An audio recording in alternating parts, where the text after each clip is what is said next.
Bismillahirrahmanirrahim. Memetik tajuk Keratan Akhbar, keruntuhan institusi keluarga di Malaysia semakin meningkat.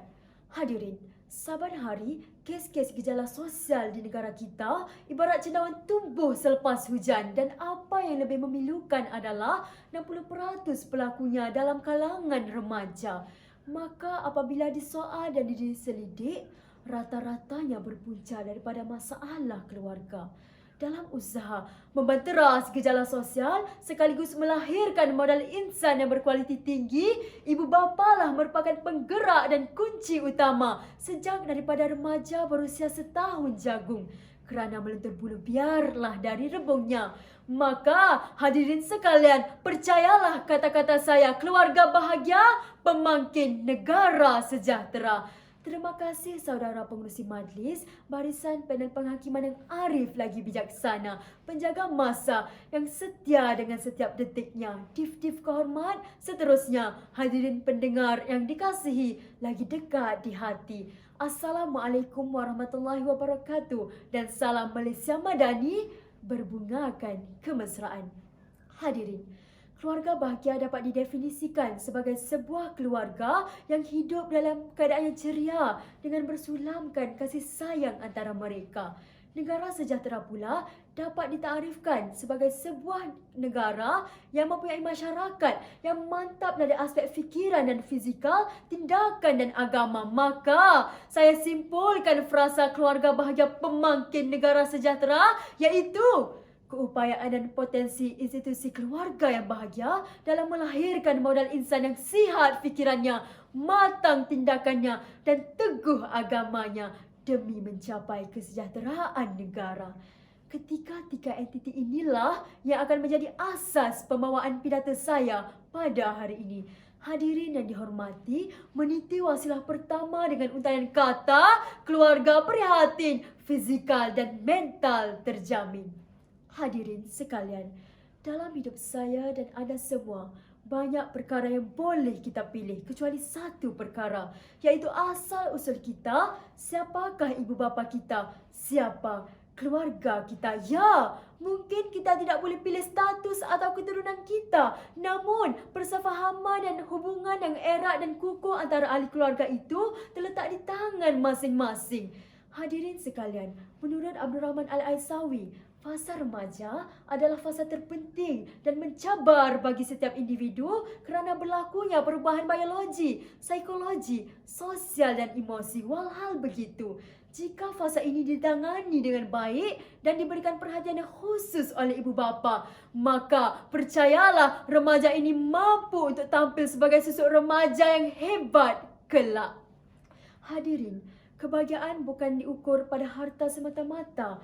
Kebahagiaan yang sebenar terletak pada hubungan yang erat dan komunikasi yang berkesan antara ibu bapa dan anak-anak. Buktinya dapat kita lihat sehingga kini anak-anak yang tidak mendapat sokongan ibu bapa dalam memilih hala tuju pendidikan disahkan mengidap penyakit mental dan kemurungan. Sedar tidak sedar, inilah merupakan penyumbang utama kepada peningkatan kadar kes bunuh diri dalam kalangan remaja di Malaysia. Oleh itu, hadirin sekalian, bukalah mata dan minda, harta atau nyawa yang lebih berharga. Hadirin yang bervisi, idea kedua saya dengan gagasan bicara Ibu Bapa Cakna, kejayaan berganda. Hadirin sekalian, sejarah kegemilangan Dr. Amalina Bakri telah menceritakan kepada kita di mana wanita ini pada awalnya dibesarkan oleh seorang ibu tunggal yang memberikan sokongan penuh terhadap pendidikan beliau.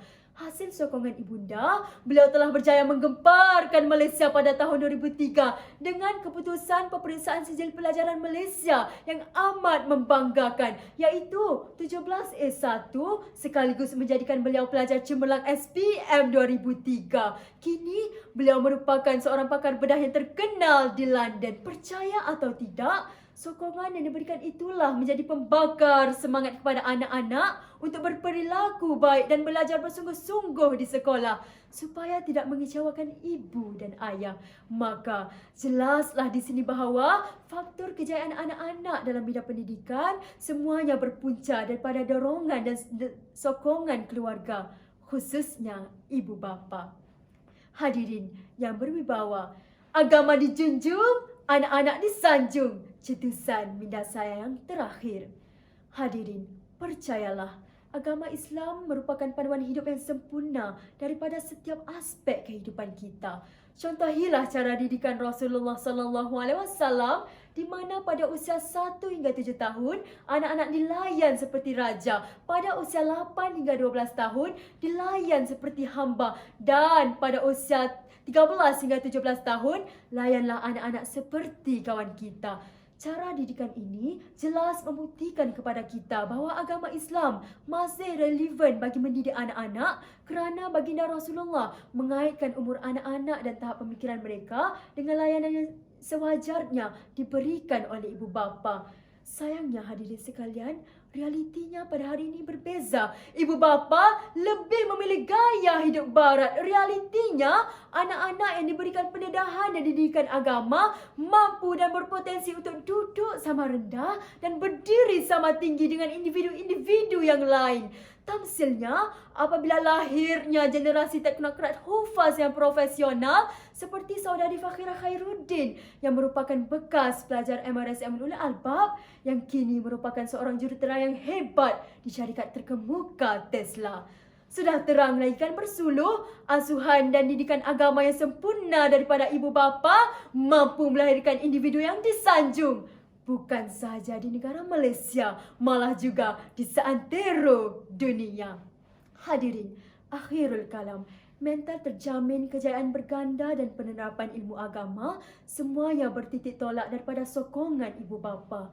Ingatlah saudara dan saudari, keluarga bahagia adalah perkara yang paling mahal di dunia, namun mampu dibeli oleh sesiapa sahaja.